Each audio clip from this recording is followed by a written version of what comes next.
Let me tell you something. Marcus Chen once spent $11 on toast. Not just any toast. Heirloom tomatoes, microgreens, and according to the menu, locally sourced and sustainably crafted. In other words, he paid extra for a better story. Marcus is 32. He earns $95,000 a year, and he's sitting in a Culver City brunch spot questioning his life choices over breakfast. 5 years ago, this same man made $48,000 and thought the Cheesecake Factory was fine dining. Today, he can't remember the last time he ate eggs without a story about the chicken's life. What happened to Marcus isn't a success story. It's a mathematical tragedy with premium subscriptions. And over the next 20 minutes, I'm going to show you the exact formula that proves Marcus is actually poorer now than when he made half the money. This is Beyond the Paycheck, calculating your lifestyle inflation hourly rate. And fair warning, you might want to hug your accountant after this. Our story begins in March 2020. Marcus is sitting in his 400-square-foot studio in Koreatown, the kind of place where the kitchen, bedroom, and living room are all the same room. And that room is also a hallway. He opens an email that changes everything. Promotion. Junior marketing associate to marketing manager. Salary jumping from $48,000 to $72,000. Marcus loses his mind. He calls his mom, who immediately asks if he's finally going to fix his hair. He calls his ex-girlfriend, just to casually mention it, then pretends it was a butt dial. He even calls his dad, and they haven't spoken since Thanksgiving 2018, also known as the Great Mashed Potato Incident. This is a 50% raise, life-changing money, Ferrari money, yacht money, or at least, I can finally buy name-brand cereal money. He does the math right there on his phone. Okay, $48,000 divided by 12 is $4,000 a month. After taxes, maybe $3,100. Now, $72,000 means $6,000 a month. After taxes, maybe $4,600. I'm practically rich. Here's where Marcus makes his first mistake.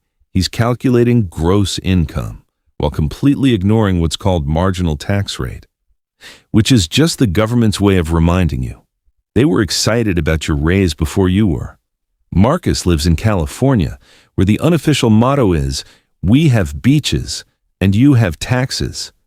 At $48,000, he's in the 22% federal bracket. At $72,000, most of his income is still taxed at 22%, but every additional dollar gets taxed at 24%. California adds another 9.3%. Then there's Social Security at 6.2% and Medicare at 1.45%. Now let's do the real math. Annual salary, $72,000. Federal tax, roughly $11,500. State tax, roughly $3,800. FICA taxes, roughly $5,500. Actual take-home pay, $51,200 a year. Or about $4,267 a month. His previous take-home was about $3,100. So his real monthly increase? $1,167. Not quite the champagne and caviar lifestyle he imagined, while doing mental math in his underwear at 9 p.m. But still, an extra $1,167 every month? That's real money. That's, I can finally fix my phone money. That's, maybe I'll try therapy money. That's life-changing, or at least, it should be. This is where lifestyle inflation shows up to the party. And here's the thing about lifestyle inflation. It doesn't kick down your door screaming, "I'm here to ruin your finances."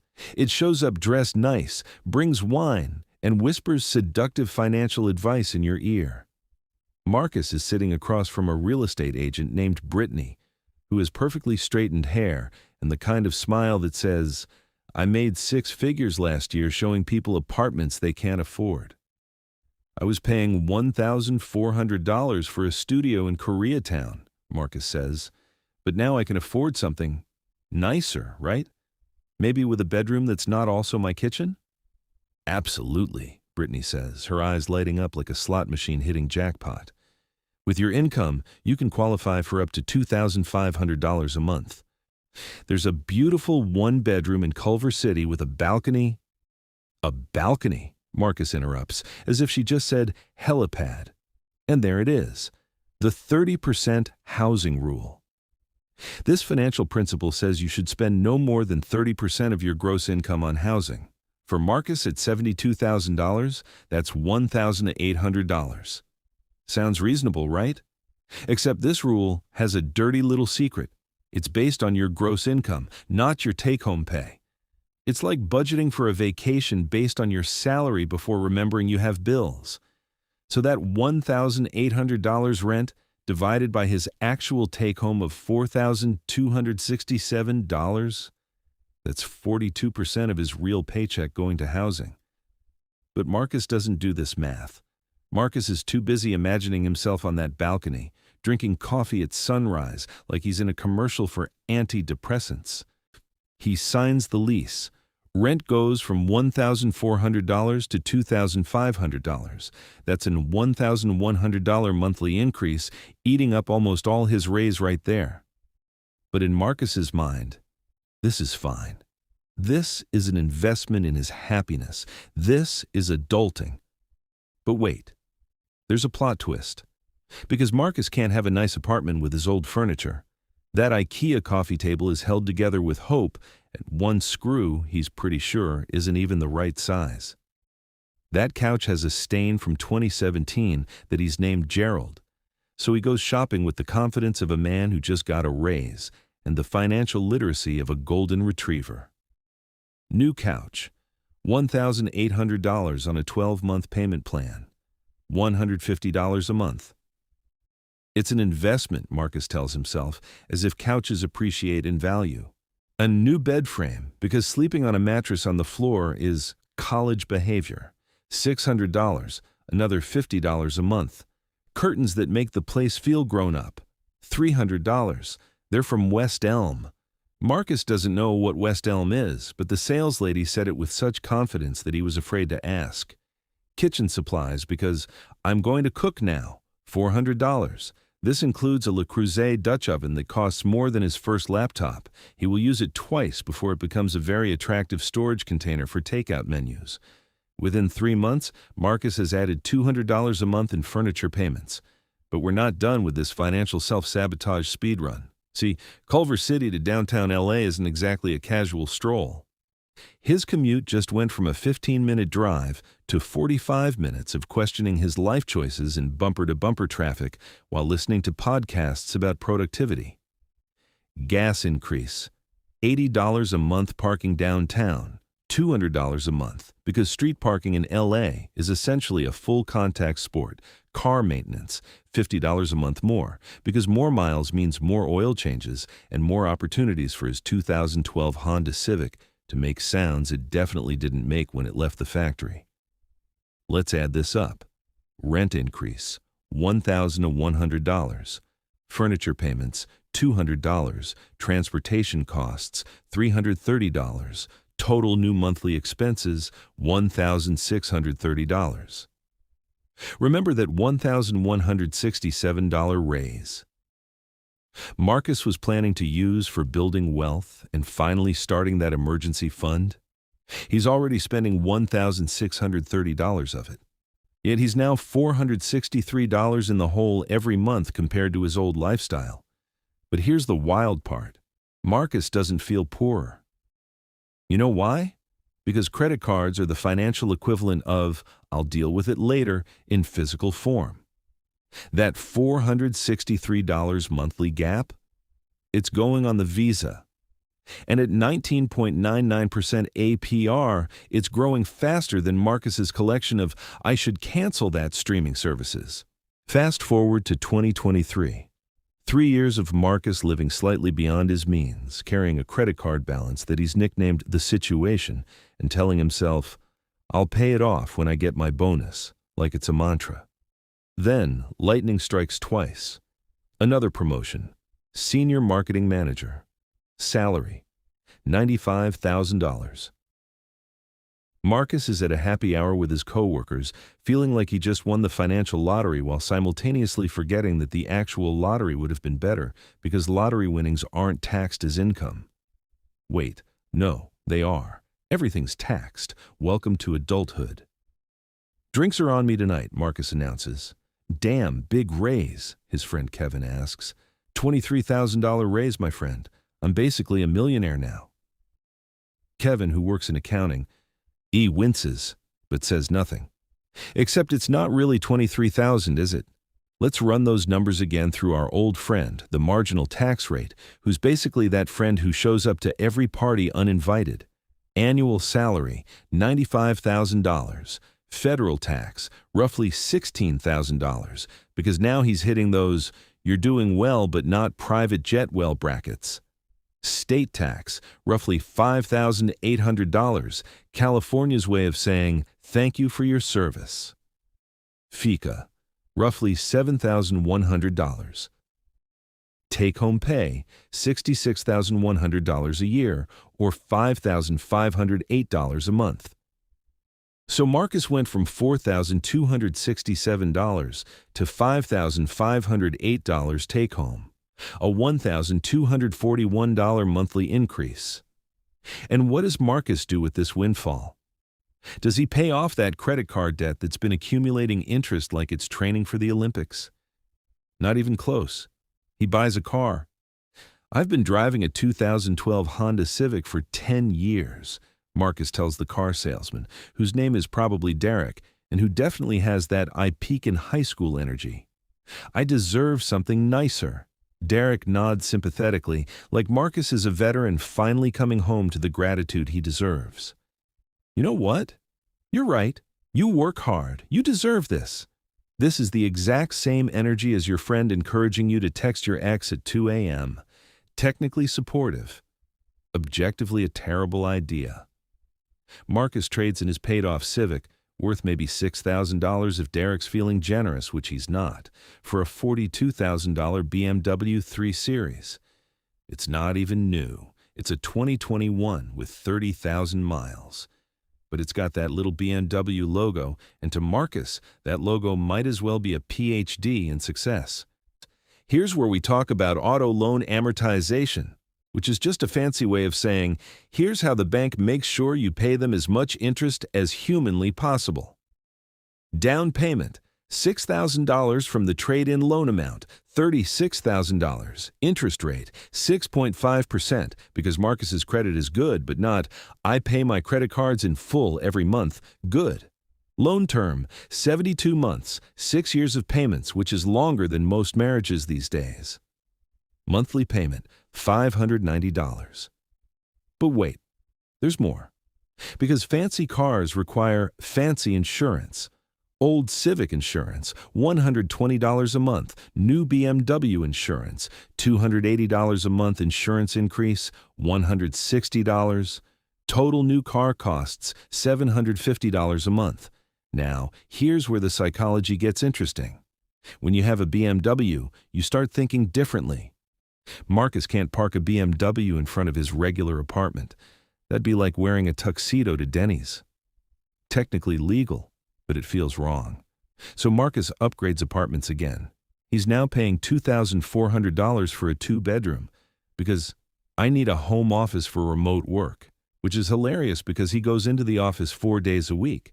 That second bedroom becomes what interior designers call a space and what normal people call where I throw stuff I don't want to deal with. New rent, $2,400, up $900 from his previous place. And here's where it gets psychologically fascinating. Marcus now feels like he's in a different tax bracket, different social class, different species almost. He's not going to happy hour at Applebee's anymore. His new co-workers, senior managers like himself, go to places with small plates and craft cocktails, and waiters named Hudson who describe the menu like they're narrating a nature documentary. Old monthly dining budget, $300, mostly Chipotle and the occasional sushi place. New monthly dining budget, $650, tapas, organic farm-to-table, restaurants where the portions make you stop for McDonald's on the way home. Dining increase, $350. Then there are the subscriptions. Oh, the subscriptions. Marcus has entered what I call the subscription creep phase. Upgraded to YouTube Premium, $14 per month. I deserve ad-free videos. Added HBO Max, $16 per month. Just for that one show, which he finished in 2022 but kept paying for Spotify Premium. Already had it. Keeping it Netflix. Obviously, Disney Plus for nostalgia. Joined Equinox Gym instead of 24-hour fitness, plus $180 per month. The towels smell like eucalyptus. That's worth $180, right? Got a meal kit service to eat healthier. $120 per month. He's used it 3 times. The vegetables from week 1 are still in his fridge, achieving sentience. New subscriptions total, plus $330 per month. Let's add this up. Car payment and insurance, plus $750, rent increase, plus $900, dining increase, plus $350, new subscriptions, plus $330, total new expenses, plus $2,330 per month. But remember, his raise only gave him plus $1,241 per month after taxes. Marcus is now spending $1,089 more per month than his raise. And here's the kicker. He still has those furniture payments from 2020, some of which he refinanced into new furniture, because that couch didn't match the vibe of the new place. Marcus is drowning in a pool of his own success, and he's too busy buying a nicer pool float to notice. This is where we get to the formula that's going to make you question every latte you've ever purchased.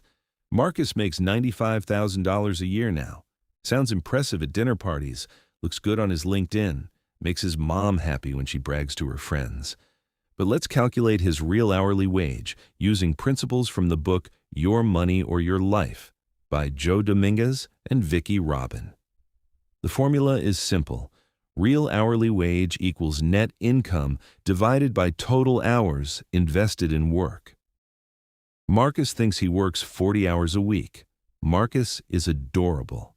Let's count the real hours, work hours, 40 per week, meetings that could have been emails, emails that should have been texts, and about 2 hours of actual work. Commute.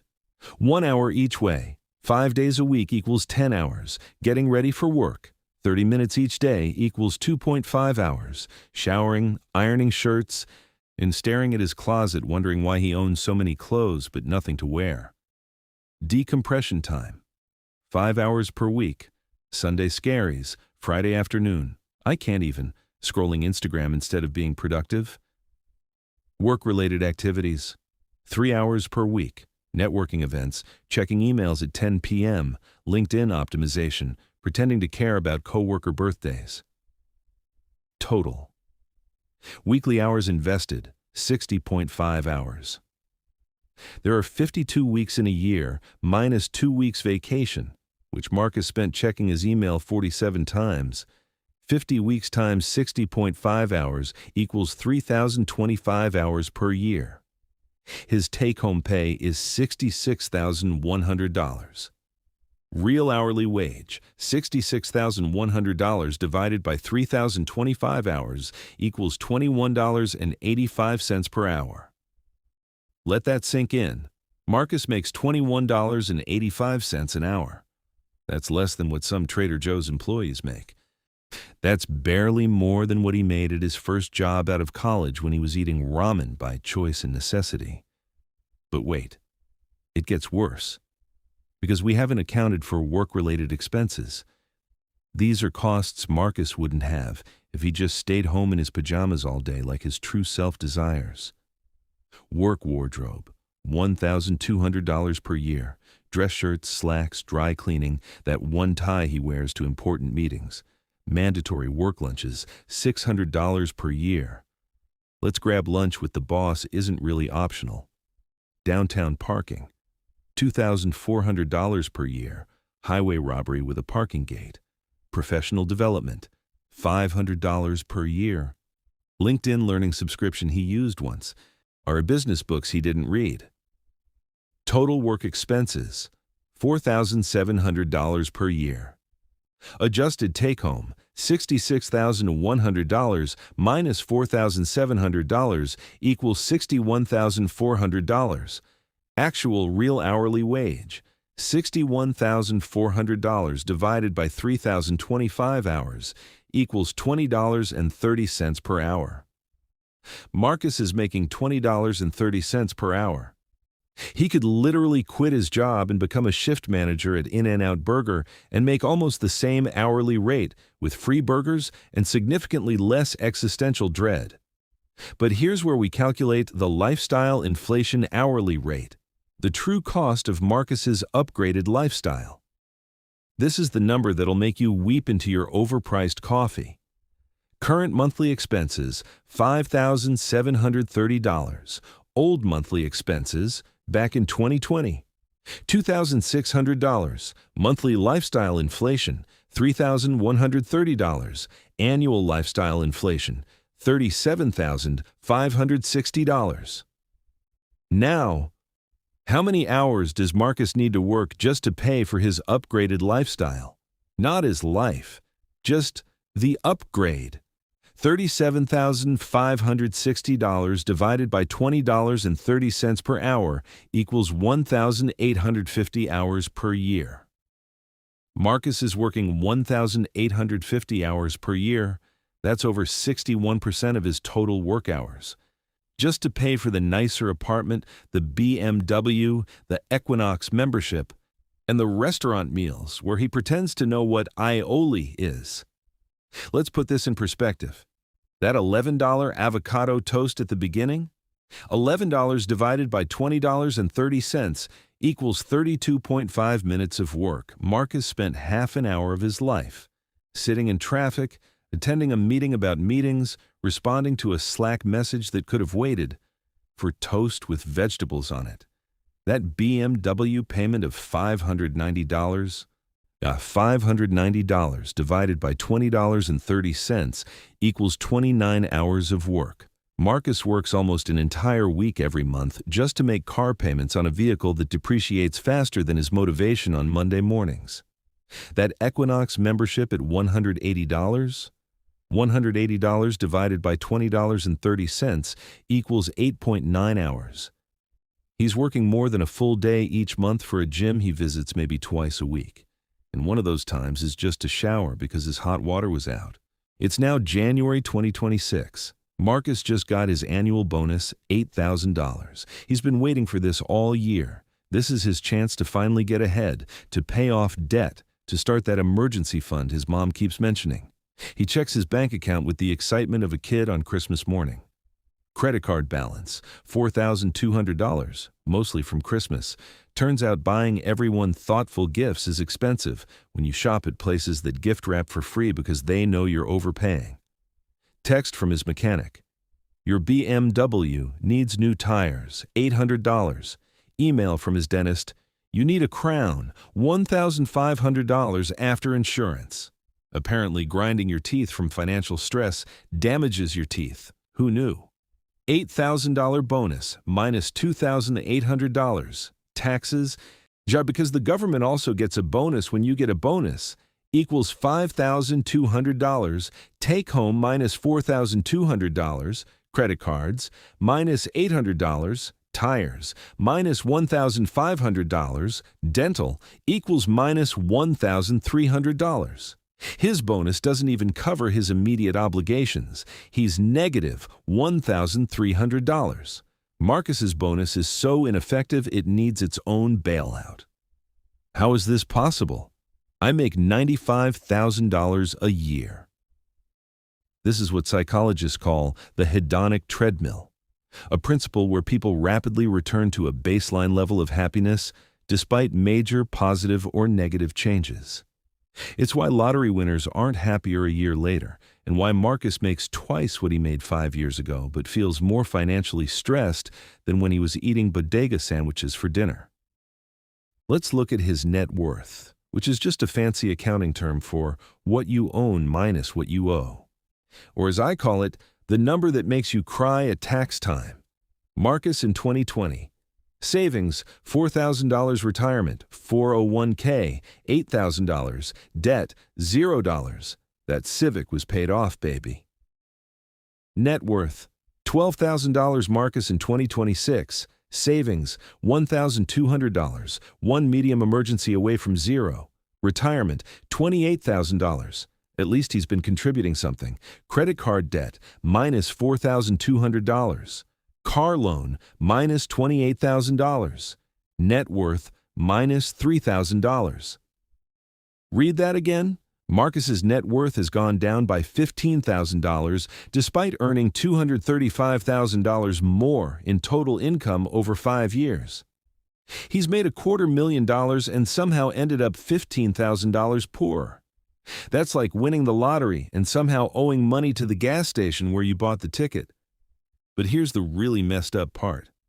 The part that keeps Marcus up at night while scrolling through Zillow, looking at houses he can't afford.